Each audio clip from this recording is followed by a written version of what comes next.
Test 5. You will hear a number of different recordings, and you will have to answer questions on what you hear. There will be time for you to read the instructions and questions, and you will have a chance to check your work. All the recordings will be played once only. The test is in 4 sections. At the end of the test, you will be given 10 minutes to transfer your answers to an answer sheet. Now turn to Section 1. Section 1. You will hear a conversation between an agent from the Student Job Centre and a student who wants to find a part-time job. First, you have some time to look at questions 1 to 3.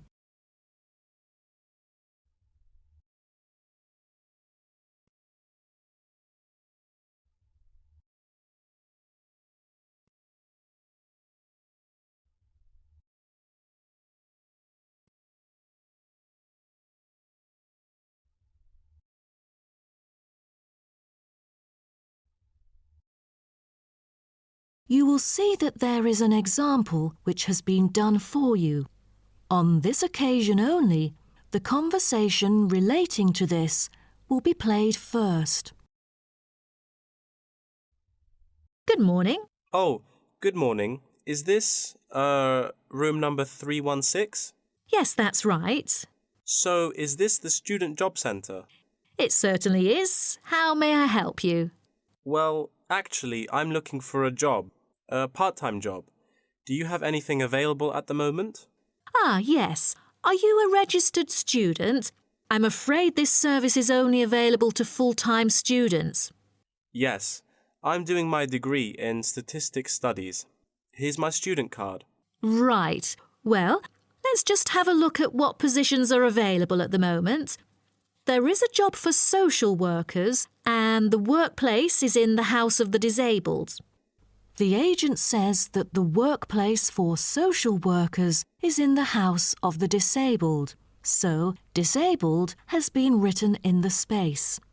Now we shall begin. You should answer the questions as you listen, because you will not hear the recording a second time.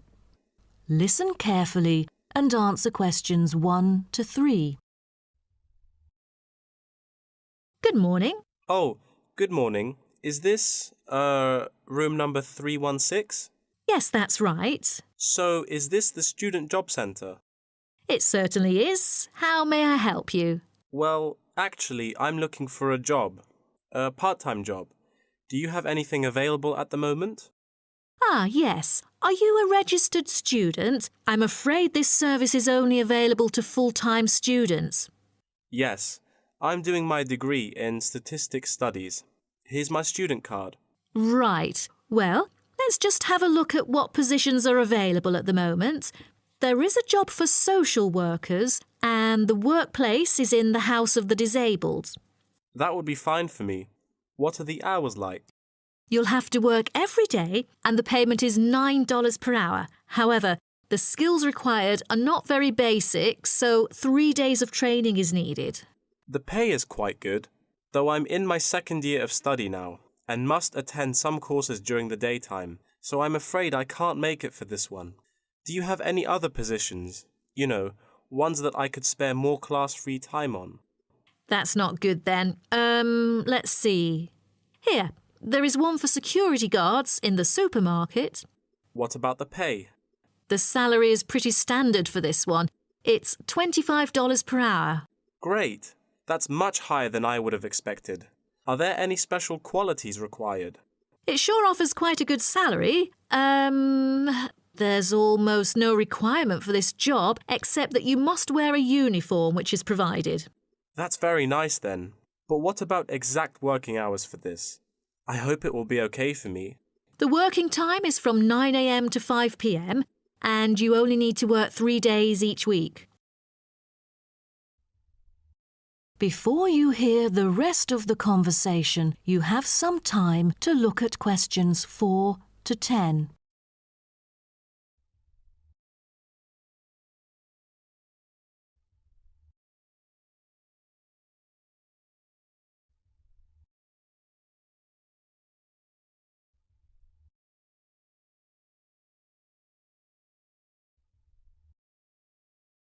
Now listen and answer questions 4 to 10.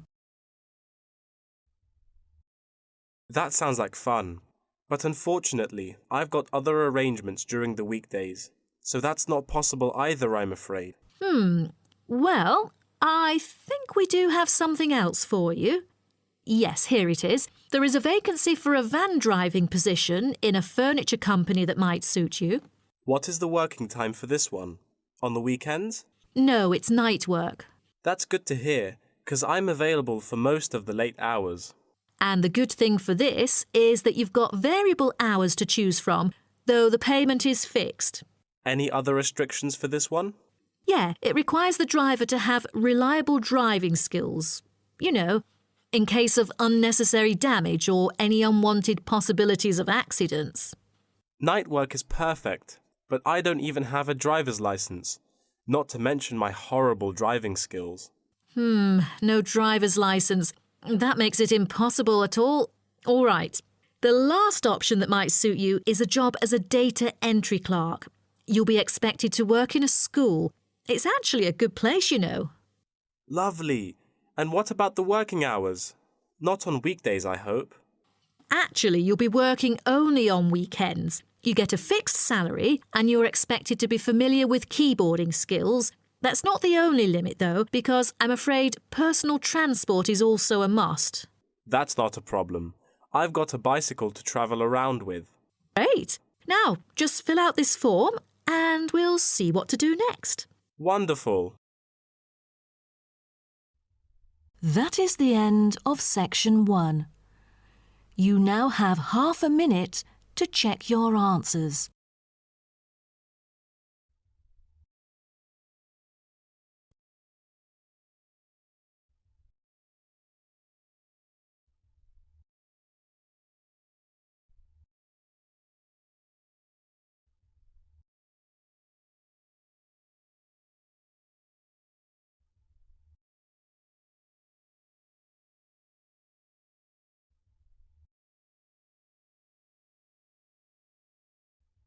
Now turn to section 2.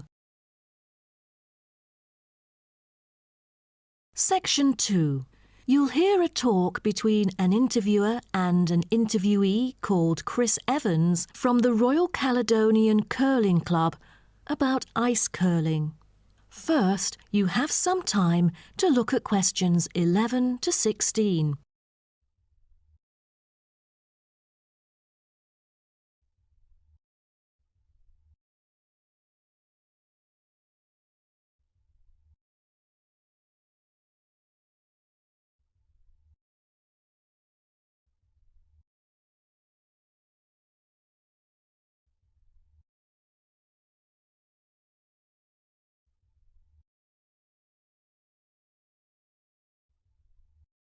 Now listen carefully and answer questions 11 to 16. Today, we're pleased to have on the show Chris Evans from the Royal Caledonian Curling Club. Now, let's welcome Chris to tell us something about ice curling. Chris, please. Thank you. It's my honour to briefly talk about ice curling here to all of you. So let's start with what curling is. Curling is a sport in which players slide stones on an ice rink towards a target area which is segmented into 4 concentric circles.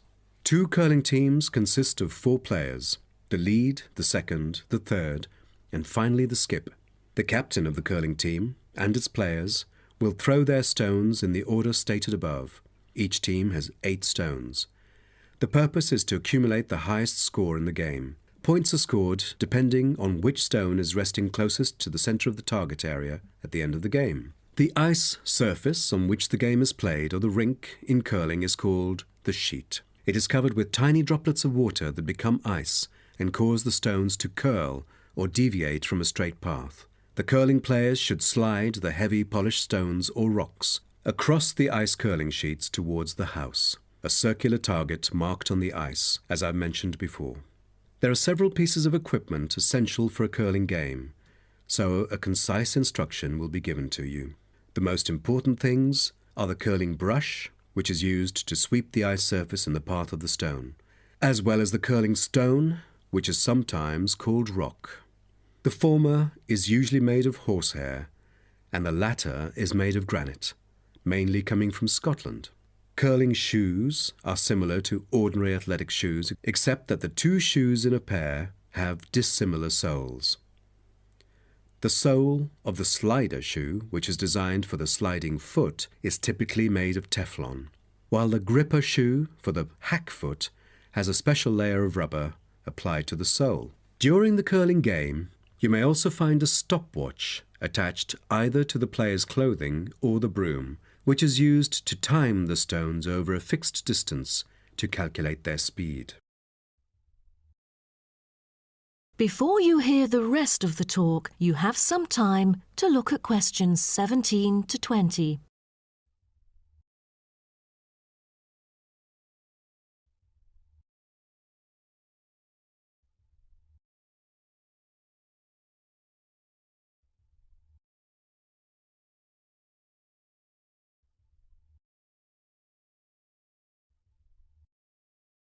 Now listen and answer questions 17 to 20. Now, a word about the development of curling clubs. Curling is thought to have been invented in medieval Scotland, and outdoor curling was very popular in Scotland between the 16th and 19th centuries, as the climates provided good ice conditions every winter. Kilsyth Curling Club is renowned as the first club in the world, having been formally constituted in 1716 and widely influencing ice curling development. In Kilsyth today, both men's and ladies' sections are thriving, participating in all major competitions and having won championships in the British Open in the past. The mother club of curling, Grand Caledonian Curling Club, was instituted in 1838 for the purpose, not as such to attract people's interest, but to regulate the ancient Scottish game of curling by general laws. With these official rules, the young curlers could be trained in a more professional way. By 1842, the new national club had sought to obtain royal patronage, and it has ever since been known as the Royal Caledonian Curling Club. However, many sports, such as athletics and tennis, were frowned upon as being too recreational and not practical enough. So the Crown banned them by law during the 1300s, in the hope that men would instead practice the archery skills that were seen as vital to the country's defence. And the ban was lifted in the 17th century. So, do you know the reason for curling being kept during the 16th century? Is it because it was so popular, or because people from all ages like children could play it? The spirit of curling dictates that one never cheers mistakes, misses, or gaffes by one's opponent. And most importantly, all the team members should strictly follow the instructions of their captain, which is essential for men in battle. Curling was brought to Canada from Scotland, and some curling was played informally before 1800. Curlers often used iron curling stones made from melted materials such as cannonballs rather than granite until the early 1900s, because there were transport problems importing granite stones from Scotland. That is the end of section 2. You now have half a minute to check your answers.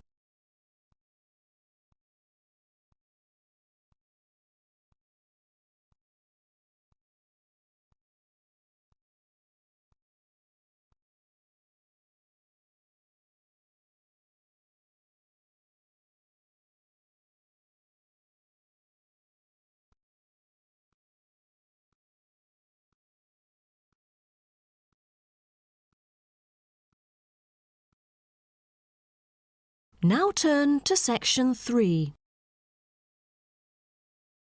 Section 3. You will hear a student called Greg talking to his student about the study of the wind farm in Australia. First, you have some time to look at questions 21 to 25.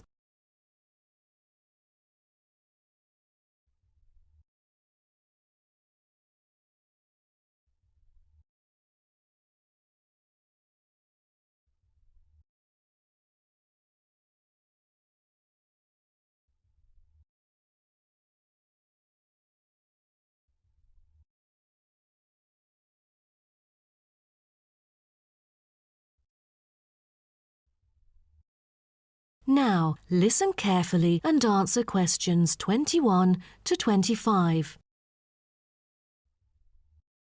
OK, Greg. So I finally managed to read the article you submitted, the one about the study of the wind farm in Australia. You did? Great! What did you think of it? Yeah, I was a little confused at first because of the background information you failed to present on the paper. I mean, it's kind of important for you to give some general knowledge before you start actually writing on the main theme. Oh, I was thinking of doing that during the presentation session, but now that you have mentioned it, I could add it to the beginning of the essay. I've done some research on that, to think about the different ways that people use wind. Wind is one of our cleanest and richest sources of power, as well as one of the oldest. Windmills began to be used in ancient Iran back in 7th century BC. They were first introduced to Europe during the 1100s, when armies returned from the Middle East with knowledge of using wind power.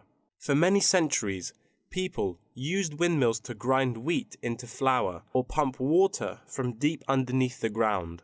During the 1970s, people started becoming concerned about the pollution that is created when coal and gas are burned to produce electricity.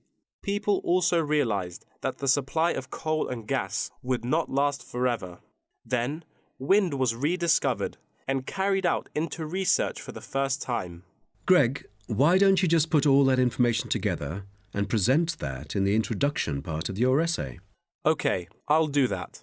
What also intrigued me was that there were disadvantages about a wind farm. You see, all the conventional green scenarios for reducing carbon emissions include a dramatic upscaling in renewable power generated by wind, both on and offshore. However, the environmental impacts of this large-scale industrial deployment, both of turbines and power lines, frequently in relatively natural areas, are often neglected by climate campaigners. For example, wind turbines have the reputation of generating noise as well as electricity. So as more electricity is produced, they can be really noisy. Another thing is that some new turbine blades kill a worrying number of birds, especially large birds like raptors. But there must be a bright side, right? Yeah, of course. According to figures pulled together by consultants of the Intelligent Energy Systems using data from the Australian market operator, wind energy accounted for 50% of demand in the state. That's half of the power source. Besides, this one unexpected outcome really attracts lots of visitors and helps the local tourism. That's good to hear. Before you hear the rest of the talk, you have some time to look at questions 26 to 30.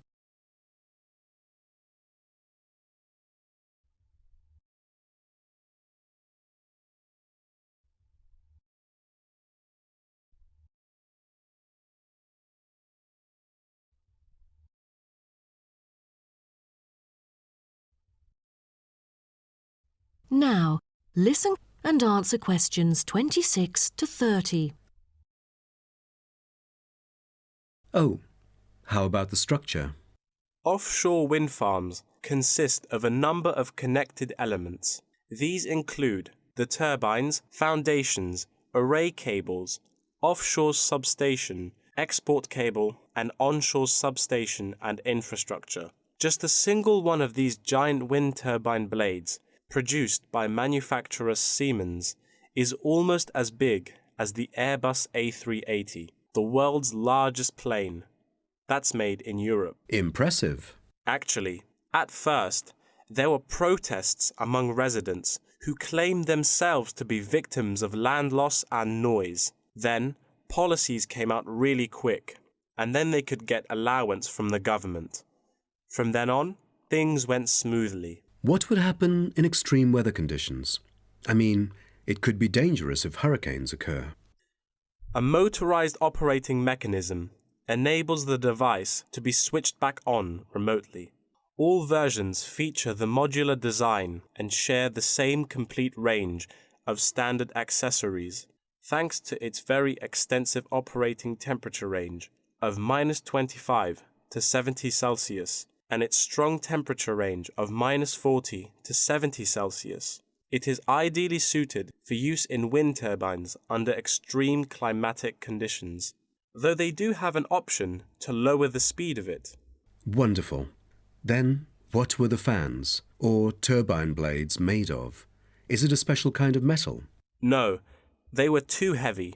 Wind turbine blades must be strong, light, and capable of operating for decades without much, if any, maintenance. Fiberglass is one of the main components of many large-scale wind turbine blades. The material is used because it is lightweight, easily shaped, and not too expensive. Another material used to make longer turbine blades is timber. This material is too expensive to use amongst all the blades, but on the longer blades, it's used to help reinforce them because it is stiff and light. That is the end of section 3. You now have half a minute to check your answers.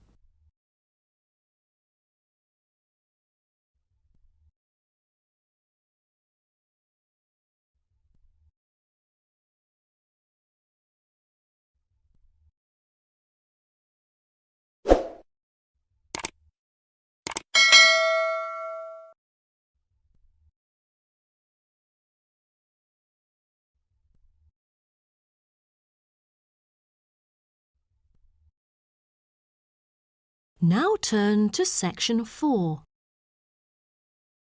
Section 4. You will hear part of a lecture about tea tree oil. First, you have some time to look at questions 31 to 40.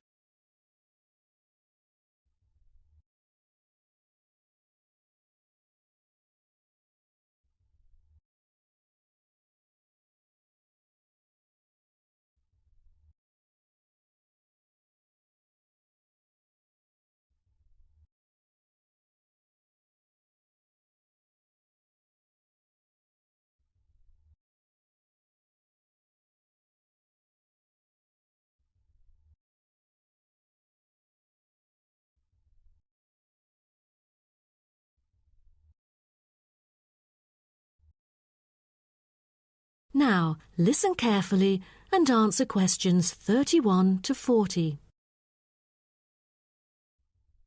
So, what I'm going to talk about to you today is something called tea tree oil, which was first extracted from Melaleuca alternifolia in Australia. This species remains the most important commercially. Several other species are cultivated for their oil extraction. There is a very long history of tea tree oil's use in aromatherapy. Traditionally, Melaleuca alternifolia leaves were crushed and the oil was inhaled by the Aborigines of Australia for the treatment of coughs, colds and also for the treatment of wounds. For instance, they chewed the young leaves to alleviate headaches and took them to treat sore throats or skin ailments. The Aborigines world was discovered by Willem Janszoon, a Dutch explorer who was the first European to sail to Australia. In 1606, he reached the northern coast of Australia in his ship. Then several voyages of exploration followed in the first half of the 17th century. The Dutch found it a paradise on earth for man's well-being, with timber, stone and lime for building. There was also plenty of salt, and the coast was full of fish. Besides, they found the characteristics of the diet there because they happened to meet 10 naked black Aborigines having a meal in the open air. While the value of tea tree oil originated from Australia, it was gradually known and tested by the outsiders. In the middle of the 18th century, Sir Hugh Palliser, an officer of the British Royal Navy who had been to Australia several times during that period, got serious injuries all over due to his experiences in several wars. For more than the last 15 or 16 years of his life, he seldom laid down on a bed because of the constant pain in his leg. Then he tried tea tree oil, as it was said that tea tree oil could operate as a very powerful immunostimulant for pre- and post-surgical care. The use of the name tea tree, also called paper bark trees, probably originated from Captain James Cook's description he made soon after he had arrived at the coast of New South Wales in 1770. At the time, he witnessed some Aborigines of Australia using one of the shrub's leaves to make an infused drink in place of tea. In the 1920s, some human clinical research and the documentation of many benefits associated with tea tree oil were credited, which were made by Dr. Arthur Penfold, an Australian government chemist. He investigated the business potential of a number of native extracted oils, then reported that tea tree oil was promising as it exhibited powerful antiseptic properties. But after World War II, the entry of antibiotics declined the use of natural products in medicine, which had a negative effect on the production of tea tree oil.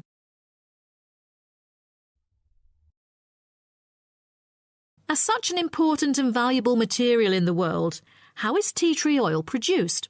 I think most of you are curious about this.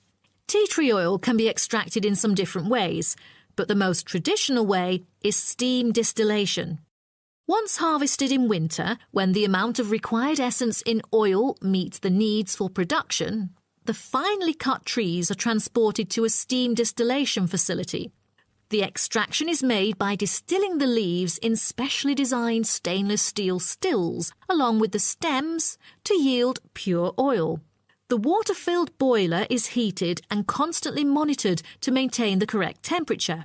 Both the steam and oil evaporate and then condense as they run through a pipe into the collecting container where the oil floats to the lid, while the water, because of gravity, goes steadily out the lower exit pipe. At the end of the hour, the oil is siphoned off through the upper pipe, while the condensed steam floats through the lower pipe towards the ground. At the end of each distillation, all the spent plant material is hauled out of the still pot by hand with a short rake, piled onto a trailer and spread where required as a thick woody mulch. That is the end of section 4. You now have half a minute to check your answers.